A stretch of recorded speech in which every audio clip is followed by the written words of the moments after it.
আজকে 31শে মার্চ। দেখতে দেখতে মার্চ মাসটাও শেষ হয়ে গেল, তাই না?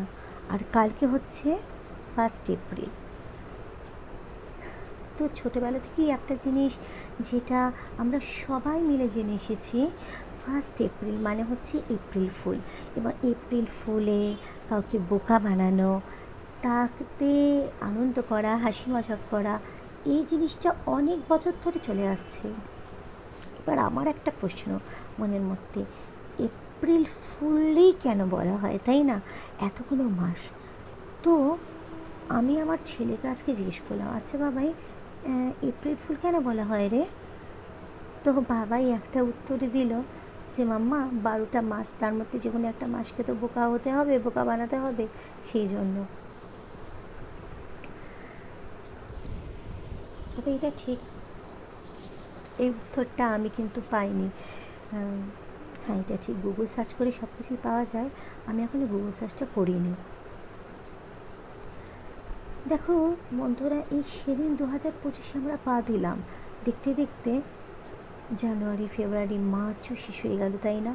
সময় কখনো কারোর জন্য থেমে থাকে না, তাই না? আর কীভাবে দিনগুলো চলে যাচ্ছে, আর এক একটা করে দিন চলে যাওয়া মানে হচ্ছে আমাদের জীবন থেকে একটা করে দিন হারিয়ে যাচ্ছে, আর আমাদের একটা করে বছর কমে আসছে, তাই না?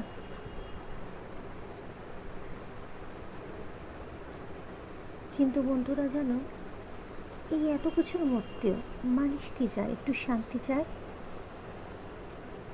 কিন্তু কোনো কোনো মানুষ না সেই শান্তিটাও দিতে পারে না। দেখো, আজ আছি কালকে নেই, তাই না? আমার কথা, আমার ব্যবহার, এটাই মানুষ মনে রাখবে। আর তো কিছু আমি রেখে দিয়ে যেতে পারবো না এই পৃথিবীর বুকে। কিন্তু তাও কিছু কিছু মানুষ আছে, অন্যকে কষ্ট দিয়ে, অন্যকে দুঃখ দিয়ে, যন্ত্রণা দিয়ে, অশান্তি, ভীষণ আনন্দ বোধ করে, জানো?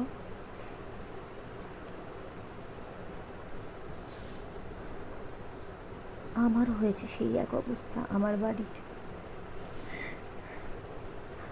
আজকে আবার সকালবেলা, জানো তো, আবার সকালবেলা আজকে আমাকে নিয়ে আবার পড়েছে।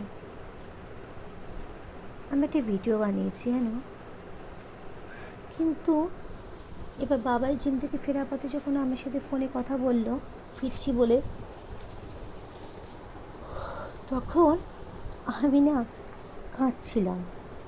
আমার বাচ্চাটা বুঝে গেছে এবং খুব দৌড়তে দৌড়তে হাঁপতে হাঁপতে বাড়িতে এসেছে। অন্যদিন একটা বেল বাজায়, আজকে পরপর অনেকগুলো বেল একসাথে বাজিয়েছে, যাতে সঙ্গে সঙ্গে দরজাটা খোলা হয়।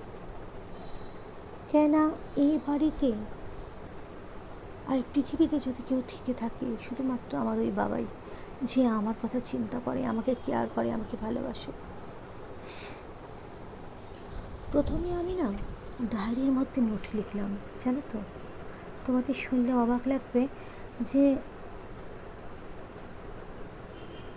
আমি আজকে একটা নোট লিখেছি। কেননা প্রত্যেক দিনের এই কষ্ট, এই যন্ত্রণা, এই সব আমি আর নিতে পারছি না। তারপর না আমি একটা ভিডিও করলাম। এবার আমার ভিডিওটা হয়ে যাওয়ার পর আমি ভিডিওটা শুনছিলাম, বাবাই আসার পরে ভেতর থেকে আমার দরজা লক ছিল, আমি দরজাটা খুললাম। বাবাই না দেখে ফেলেছে ভিডিওটা, এবং সঙ্গে সঙ্গে ফার্স্ট কথাই আমাকে বলেছে, রীতিমতো হাঁপাচ্ছিল, মানে ও জিম করে এসেছে রোদের মধ্যে এবং খুব দৌড়ে দৌড়ে এসেছে। কী আছে মাম্মা এই ভিডিওটার মধ্যে? আমি কিছু বলছিলাম না, কাঁদছিলাম। আমি শুধু বললাম যে পরে তোরা সবাই দেখতে পাবি। যেটা কোনোদিনও হয়নি, সেটাই আজ হয়েছে। বাবাই সেভাবে কখনো কোনো কথা বলে না।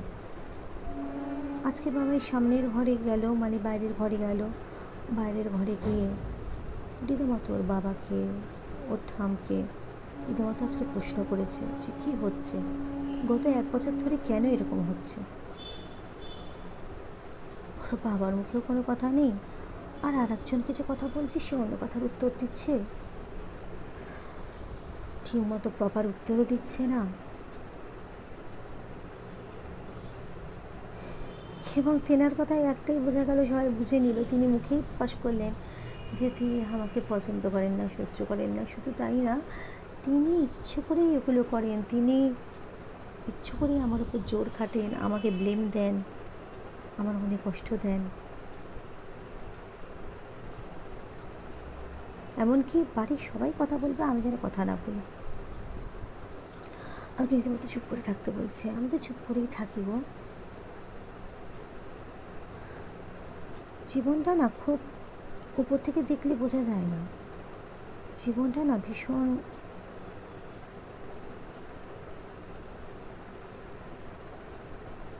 কী বলবো, যে বাঁচতে ছিল তাকে, যে বাঁচতে চেয়েছিল তাকে ভগবান নিয়ে চলে গেল।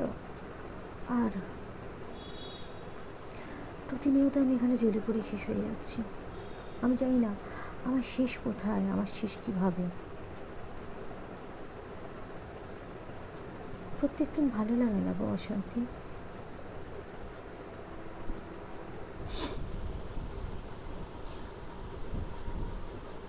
যখনই মনে করি কিছু একটা করবো, যখনই মনে করি কিছু স্টেপ নেব, সেই দিনগুলোই আটকে যায়, কোনো না কোনোভাবে আটকে যাই আমি। ছোটোবেলাটা বড্ড ভালো ছিল জানো, সেটা তোমরা সবাই জানো। সবার ছোটোবেলাটা বেশি সুন্দর। ছোটোবেলাতে কোনো রকমের কোনো অশান্তি ছিল না, কষ্ট ছিল না, অত চিন্তা ভাবনা করার ক্ষমতা ছিল না। সবচেয়ে বড় কথা, একটাই একটা চিন্তা ছিল যে পড়াশোনা করতে হবে, রেজাল্টটা আনতে হবে ঠিক মতো, নইলে বাবা মারবে। এছাড়া কিছু ছিল না।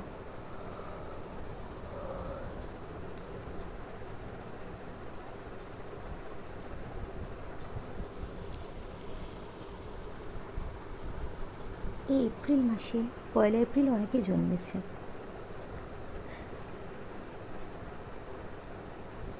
আর এই এপ্রিল মাসটা সত্যি কথা, জানো তো বন্ধুরা, এই এপ্রিল মাসেই আমারও রেজিস্ট্রি হয়েছিল। আমার দিদির রেজিস্ট্রি ম্যারেজ হয়েছিল, আমার রেজিস্ট্রি ম্যারেজ হয়েছিল এপ্রিল মাসটাতে। তো এখন খালি মনে হয় বিয়েটা কী জন্য করেছিলাম, কেন করেছিলাম, ভেবে কোনো কুল কিনারা পাই না গো। আজকে যখন আমি ভিডিওটা করছিলাম না, তখন খুব কাঁদছিলাম। আর তখন এটা বলছিলাম যে আমার মা কত করে বারণ করেছিল যে ভুল, তুই এই ছেলেটাকে বিয়ে করিস না। আজ আমার কথা শুনছিস না, পরে বুঝতে পারবি। আজ আমার মা নেই,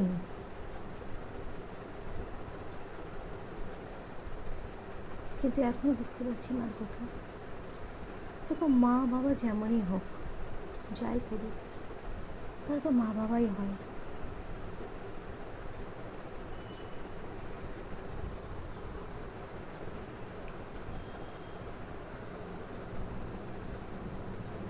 আমার জীবন থেকে না হাসি জিনিসটা চলে গেছে।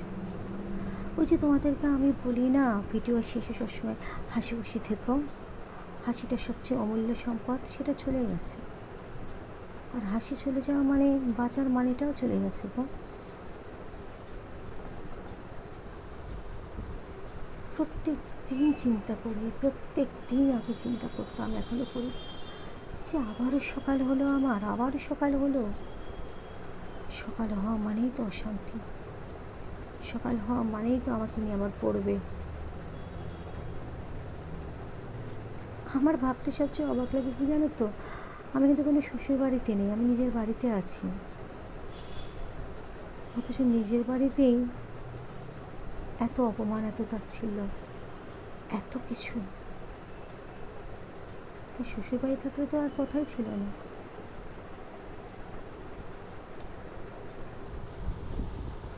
এটাও ঠিক, সবার চেয়ে শাশুড়ি এরকম হয় তাও কিন্তু না, শ্বশুর চেয়ে এরকম হয় তাও কিন্তু না।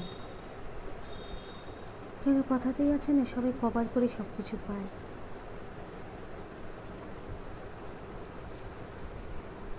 আর এরকম অশান্তির চোটে, এরকম একটা পরিবেশের জন্য না আমার ছেলের জীবনটা শেষ হয়ে যাচ্ছে।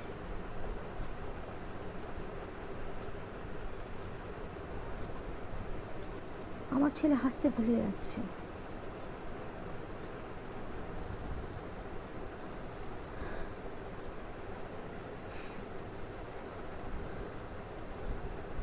আমারও না ভালো লাগে না জানো তোমাদের সামনে এসে এরমভাবে কথা বলতে। ভাল লাগে না গো।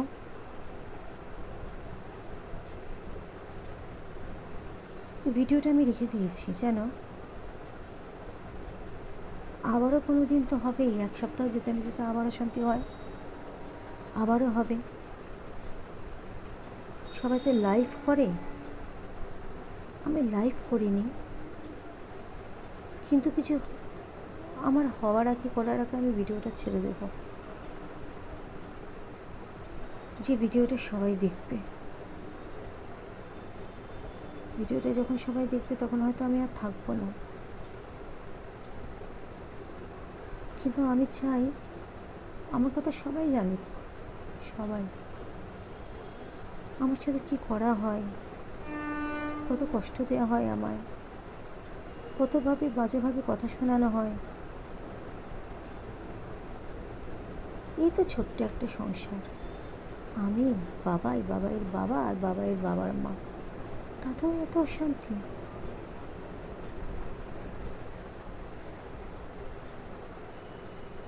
তাতেও এর মধ্যে আমাকে না বললে তেনার হয় না। কতভাবে চেষ্টা করি জানো, মানে কুণালের মাকে ভালো রাখতে, যাতে কোনো অসুবিধা ওনার না হয়, যাতে কোনো কষ্ট না হয়,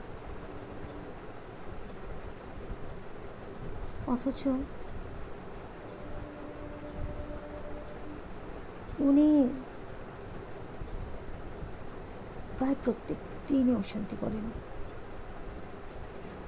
মানুষের তো নেওয়ার একটা লিমিট থাকে, ক্ষমতা, আমার আর নেই গো। কেন আমি এইভাবে অভ্যস্ত নই যে প্রত্যেক দিন আমাকে আমারই বাড়ির ছাদের তলায় অপমানিত হতে হবে, কষ্ট পেতে হবে, চোখের জল ফেলতে হবে। আমি এইভাবে অভ্যস্ত নই। সবচেয়ে বড় কথা, আজকে যখন আমি না বাবার বাবাকে বললাম কথা, বাবার বাবা আমাকে বলল, আমার মা যখন যেটা করছে সেটা এক্সপ্লেন করতে পারছে না যখন, তখন তুমি এটা মনে ধরে রেখে চলো না। উনি ওনার মতো বলতে থাকুক আর কি, আমি মেনে নিই সব কিছু। এটা তো সম্ভব নয় দুদিন পর। আচ্ছা, তোমরা তো অনেকেই আমার বন্ধু আছো যারা অলরেডি বিবাহিত, তো কতজন আছো গো যে শাশুড়ি মায়ের চুল কেটে দাও, কালার করে দাও, আলাদা করে বাড়িতে মিষ্টি টিষ্টি এলে শাশুড়ি মায়ের জন্য আলাদা করে আগে সরিয়ে রাখো। মানে আমার বোন মিষ্টি আনে, এত মিষ্টি খেতে ভালোবাসে, সে যখন খায় তেনার হুঁশ থাকে না, সে কিন্তু কখনো তার মায়ের মুখে একটা মিষ্টিও বোঝে না, বলে না মা তুমি একটা মিষ্টি খাও।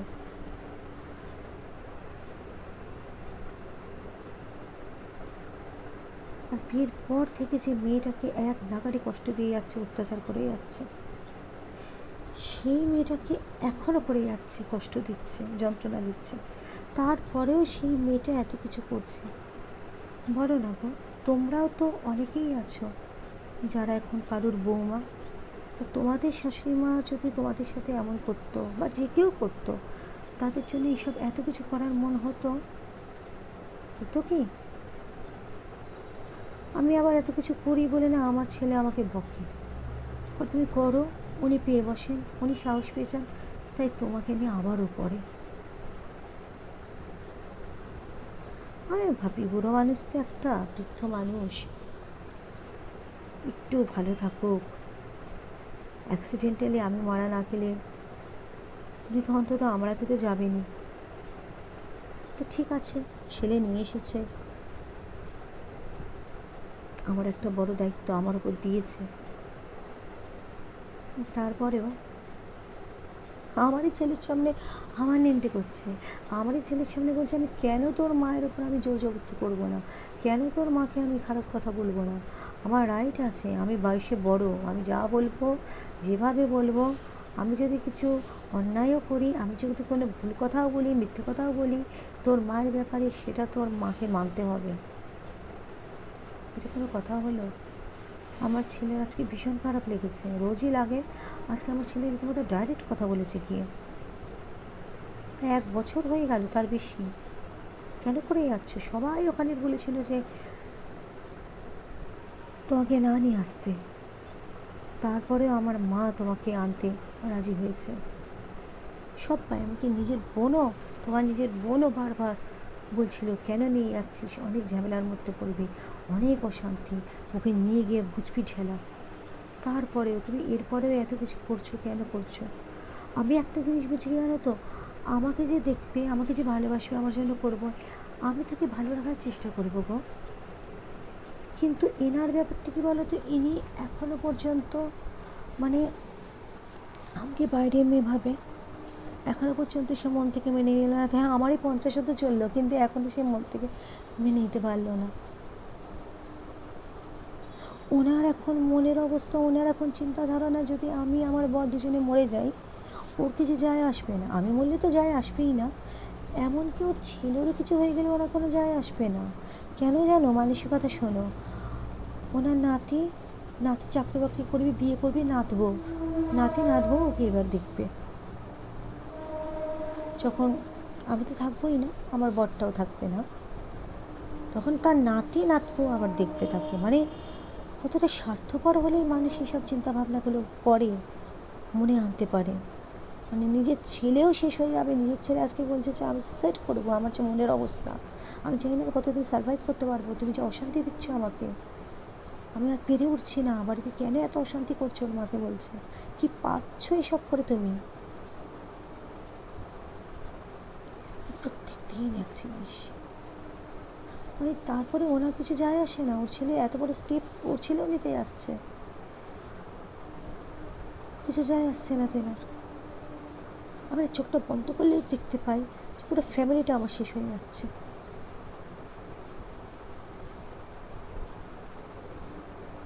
কাজ করেন না, কাজ করার দরকার নেই, কিন্তু এই যে আলটপ্প কথাবার্তা, আজকেও ফালতু কথাগুলো বললো।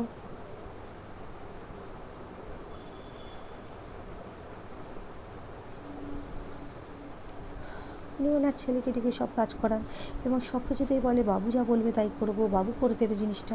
আমি একটা কথাই বলি, সবসময় তুমি তোমার বাবু বাবু কেন করো? অনেক বাড়ির ছেলেরা কাজকর্ম করেই না, সংসারে কোনো কাজে হাত দেয় না তারা, তো তুমি এরকমভাবে বলে কেন? বলে আমি কই করি, তুই তো আমার বাবুকে ঘরে ডেকে নিয়ে গিয়ে এটা করো ওটা করো বলে খালি কাজ করাস। তো অবাক লাগলো শুনে জিনিসটা। তারপরে আবার ছেলের সামনেই আবার বলছে, ছেলে বলছে যে আমায় তো ঠিকই কাজ করায় না কিছু। রান্নাঘরে এক এক সময় আমি দরকারে যাই, আমি কথা বলি গিয়ে বুলির সাথে, যেমন পারেন তিনি কথা বলে যান। রান্নাঘরে উনি নাকি ঢুকলে পরেই আমি নাকি অশান্তি শুরু করি। প্রথম কথা, উনি রান্নাঘরে থাকলে আমি থাকি না, উনি রান্নাঘরে কী করতে যান, থালাটা নামাতে যান, আমি থাকি না, ওনার হয়ে গেলে আমি বেরিয়ে আসি, বা আমি যতক্ষণ আছি উনি আসেন না রান্নাঘরে, মানে কোনোভাবেই কিছু করেই ঢুকে না, ঢোকার দরকারই পড়ে না তো তার। আমি সারাক্ষণই ওনাকে বলে যাচ্ছি, অশান্তি করছি। এই যে জিনিসগুলো আজকে আমার ছেলে খুব মানে বলেছে, মানে কেন মায়ের সম্বন্ধে বলতে যাচ্ছ কেন, কেন আমাদের তো বলো না? বলে তোরা তো আমাদের, আমার নিজের, তাই বলি না, তোর মাকে বলি, তোর মায়ের ওপর আমি জোর জবরদস্তি করতেই পারি, তোর মাকে আমি যা তা কথা বলতেই পারি, সেটা তোর মাকে শুনতে হবে? এটা কোনো যুক্তি হলো বলো তো? যে মানুষটা তোমার জন্য করছে, যে মানুষটা তোমায় দেখছে, সেই মানুষটাকে তুমি কষ্ট দিচ্ছ, আবল তাবল কথা বলছো, আর তুই বুঝিয়ে দিচ্ছ তোরা আমার নিজের, আমি কে, আমি বরাবর এখন তা এখনও বাইরে নেই, স্বাভাবিক। মানে ছেলে বউরা বেশিরভাগ, আমি সবাইকে বলছি না, অনেকের ক্ষেত্রে ছেলে বউ মানে বাইরের মেয়ে, আরে আমার শিলিগুড়ির থেকে মন পড়ে আছে, আমার শিলিগুড়ি আসবাবপত্র কী অবস্থা হবে, আমার বাড়িটার কী হবে, আমার মন ভালো নেই, এই জন্য আমার ইচ্ছে আমি তোকে বলবো। মানে ওনার মন করেছে উনি আমাকে বলবেন, এই জন্য যেটা মুখে আসবে সেটা বলবেন। হ্যাঁ বলবো, তুই শুনবি, আমি না তোর বড়। আমি এভাবে আর থাকতে পারছি না, জানো তো। আমি জানি না তোমরা কীভাবে থাকতে, আমার জায়গায় থাকতে কতটা সহ্য করতে, কিন্তু আমি আর ফিরে হচ্ছি না। যাই হোক, আমি আশা করবো কালকে থেকে তোমাদেরকে একটু ভালো ভিডিও দেওয়ার, কেন কি মন মেজাজটাও ভালো না, এই জন্য বাধ্য হয়ে তোমাদেরকে সব কিছু শোনাই, সব কিছু শেয়ার করি তোমাদের সাথে। এটাই হচ্ছে কথা। যেদিন আমি থাকবো না সেদিন সব কিছু শেয়ার করেই যাবো তোমাদের সাথে। তো আজকে আসছি, আমি জানি না আমি কতদিন ঠিক থাকতে পারবো। তোমরা সুস্থ থাকো, ভালো থেকো, সাবধানে থেকো, তোমরা অন্তত হাসি খুশি থেকো, তোমাদের জীবন থেকে যেন হাসিটা হারিয়ে না যায় সেটা তোমরা দেখো, কেমন। আমি আবারও কালকে চলে আসবো তোমাদের কাছে, দেখি ভালো কিছু ভিডিও নিয়ে তো আসতেই হবে, কারণ প্রত্যেক দিন অশান্তির কথা, প্রত্যেক দিন যা হয়, আসলে আমি তোমাদের সব কিছু শোনাই তো, যখন যেটা ঘটে যা হয়। আমি লাইভ দেখাতে পারি না। আজকে বাবাকে বলেছি না লাইভটা কর, তুই ধর, এরপর থেকে বলেছি কিছু হলে আমি লাইভ ধরবো না। ভালো কথা। তো যাই হোক, আজকে আসছি, আমার পাশে দেখো, আমাকে সাপোর্ট করো, কেমন। আজকের মতো আসছি, কেমন। তোমাদেরকে অনেক ভালোবাসি, লাভ ইউ।